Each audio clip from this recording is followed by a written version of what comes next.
I thought I'd just explain some other things which I've tried, just random things really, but I found a different set of parity sims, and I did consider if the floating input was causing oscillations on the power rail and then causing it to spike, and that was affecting all the other chips.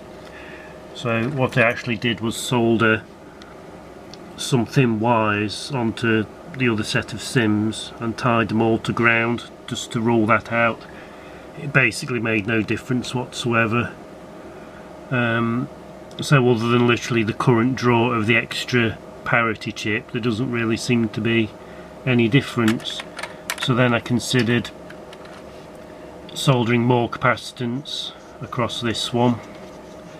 That didn't really make any difference either, but realistically, because the memory is right next to the ground of the power supply, it's got a lot of low ESR capacitance there, and it's right next to the memory controller anyway, so I can't see there really being any power problems. But I did also tie ground and 5 volts straight from the power supply to that capacitor. Made no difference either. I did also wonder if the 32 MHz wire would potentially cause any problems, or because I'm driving the floppy mod board off the 16 MHz which comes off the shifter, I've disconnected them wires and it didn't make any difference either. The power themselves to the chip seems fine, so if I was working on the assumption that it was the extra power draw of the parity chips which is just tipping it over the edge for some reason, I actually soldered a 3.3 ohm resistor across that capacitor, so I'll be drawing something like 1.2 amps extra, and that didn't make any difference either. For the hell of it, I even soldered it on the end of the board there, but it didn't make any difference either. I've also scoped out all the RAS and CAS lines and whatnot. I did start writing them down actually, between my sims which work and the parity sims which don't work. The timings on the parity sims were fractionally slower, but realistically, I mean, the rise time of the signals was like 7 or 8 nanoseconds. It does vary a lot, so there's hardly any difference. I did start adding pull-ups onto the parity sims to see if that had any effect. The rise times were a lot faster, but overall it didn't make any difference at all. The only other thing I could possibly think of is, again, the 80 nanoseconds or slower sims are malfunctioning in this machine, but only when 4 megabyte is on the memory in total.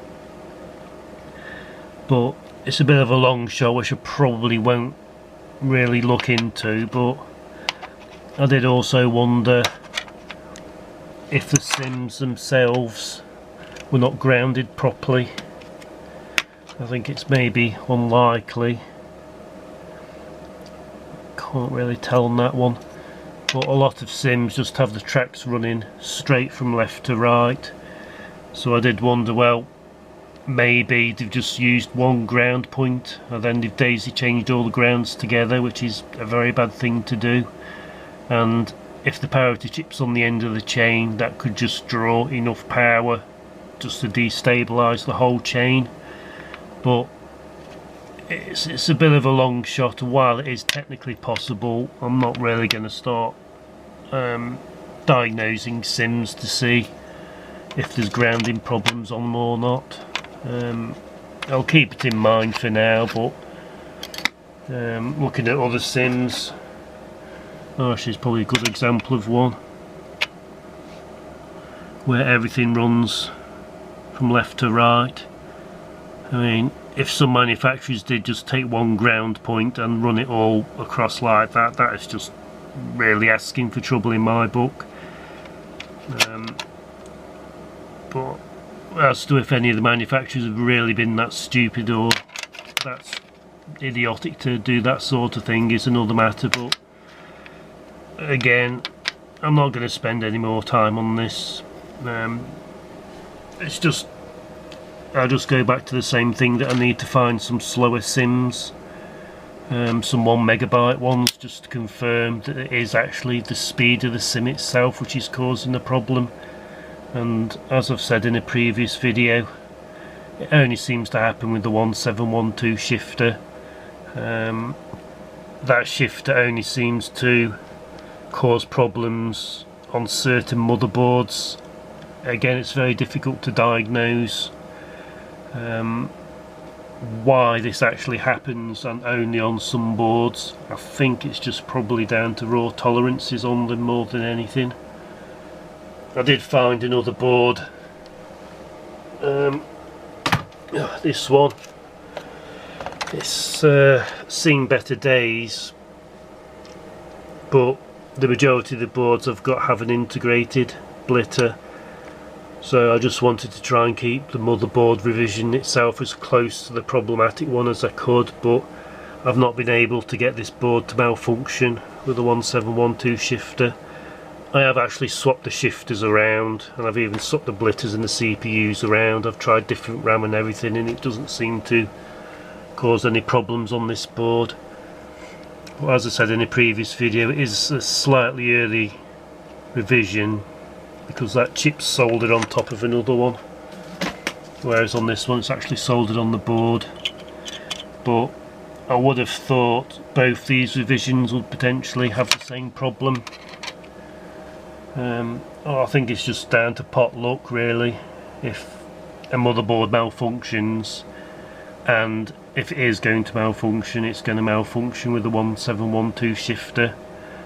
I can't realistically try anything else, I don't think. I'm just waiting on a few people to get back to me on some 100 nanosecond 1 megabyte sims. If I can try them and these in this machine and it does fail, then I think it's safe to assume that it is the speed of the memory which is causing the problem. But again, it's just, I think the timings and everything are just so borderline anyway. I think the difference between 70 and 80 nanoseconds is probably the tipping point. And as I've demonstrated before, even the parity chips is enough to tip it over the edge. But as to why adding more capacitance or grounding or anything doesn't make or break it either, it's a bit of a strange one. So I'm just waiting to see if I can find some different sims at the moment. I am starting to work on the final video to more demonstrate why this problem happens and how to fix it. So hopefully that will be in the next video, and hopefully that will be the final video in this series as well. So until next time.